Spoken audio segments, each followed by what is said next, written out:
Jeg forelskede mig i Henning for 6 år siden, tror jeg, da jeg var til et marked i Låsby. Så stod han blandt 2 schæferhunde og en hest og nogle havenisser. Han fyldte ikke meget. Han var der bare, og hans personlighed, den var så stor, at han godt kunne skinne igennem på det store lærred, selvom han ikke rigtig sagde eller gjorde så meget. Bare det, han stod og stirrede på hende, når man kom ind ad døren. Så gav man ham en lille nik og sagde, hej Henning, har du det godt her? Så kan man se, at det glimsede i øjnene på ham, og følte man sig virkelig velkommen. Han boede på min altan i en periode, hvor jeg fodrede ham med kartofler. Kastede dem bare ud af altandøren. Og så spiste han dem.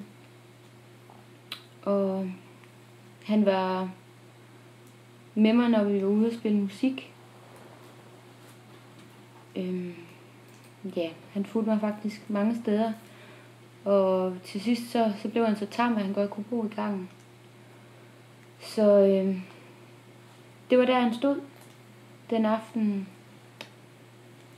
da det hele desværre gik galt.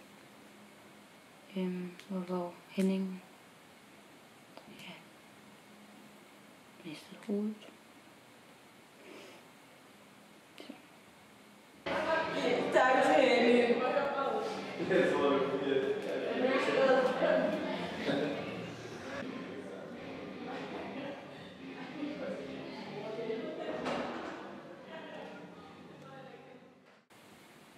Ja, jeg må indrømme, jeg gik nok lidt i chok, og jeg har lidt svært ved at huske det helt.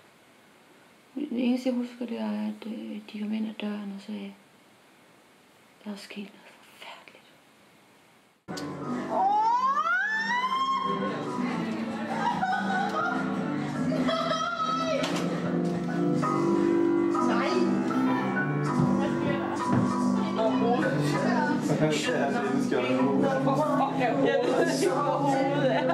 Trine, vi skal nok samle ham.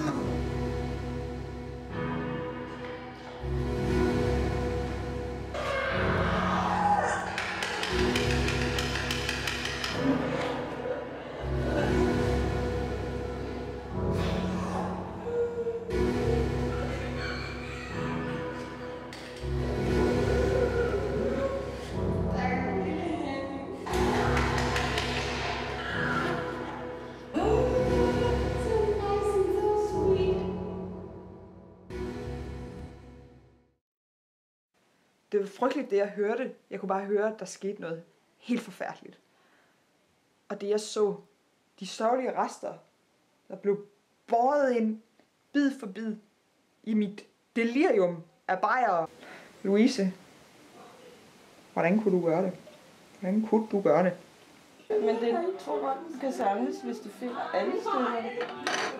Så har vi... Så er Henning god. Det er måske også lidt morbid at lægge ham på køkkenbordet. Altså, så kommer de ud i morgen og tænker... Vi kan dække dem lidt til. Ja. Ja, til i morgen. Sådan.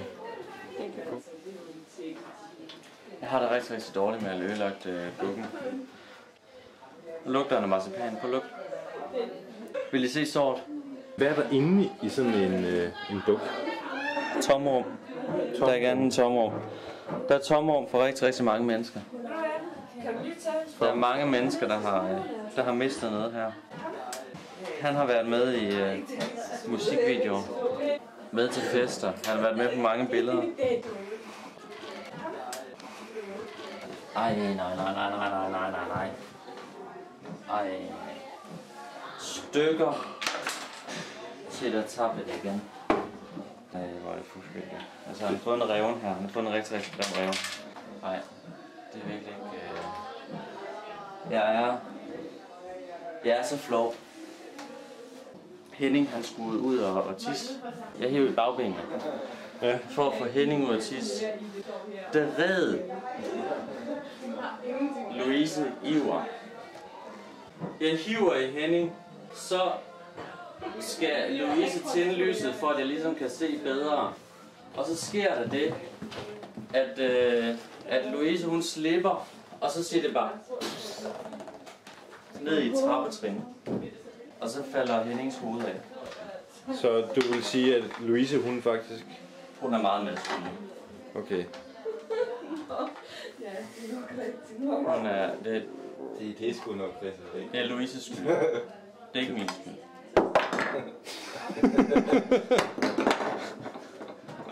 Sådan er det. Nej, prøv lige at se hans kæbe. Ej, nu er det for stærkt for børn. Nu synes jeg, vi skal stoppe. Det har været enormt hårdt de sidste halve år. Jeg har tænkt meget på, hvordan jeg skulle komme videre. Og så jeg kan ikke rigtig holde ud og kigge på den der lemlæstede krop. Så må jeg indrømme, jeg har pakket ham lidt væk. Altså, jeg er ikke sådan specielt religiøs, så jeg må indrømme, at hans hoved ligger ude blandt colaflaskerne, og kroppen den er ude i skuret. Men altså, hvis du kan forestille dig sådan en kvalme lugt af død blandet sammen med sådan en sød honning.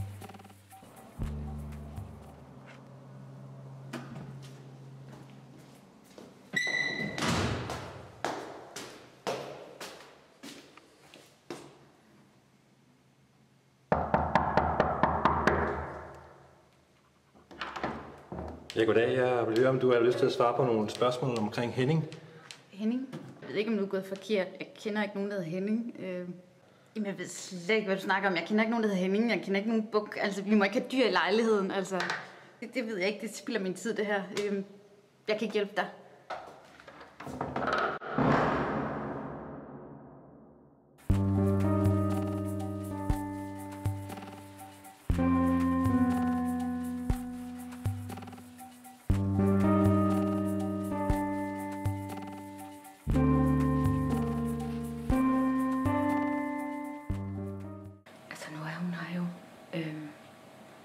Det kan jeg betale alt for højt om det.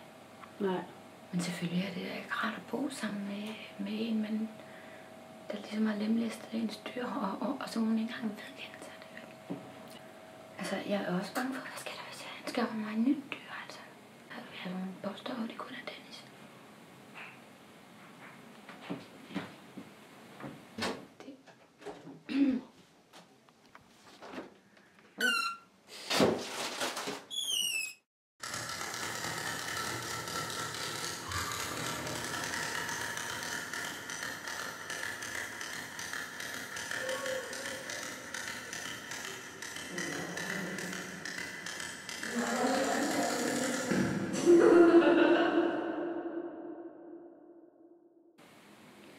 Jeg kunne rigtig godt tænke mig en ny buk, men der er jo desværre ikke ret mange, der avler bukke i Danmark til, altså indendørs bukke.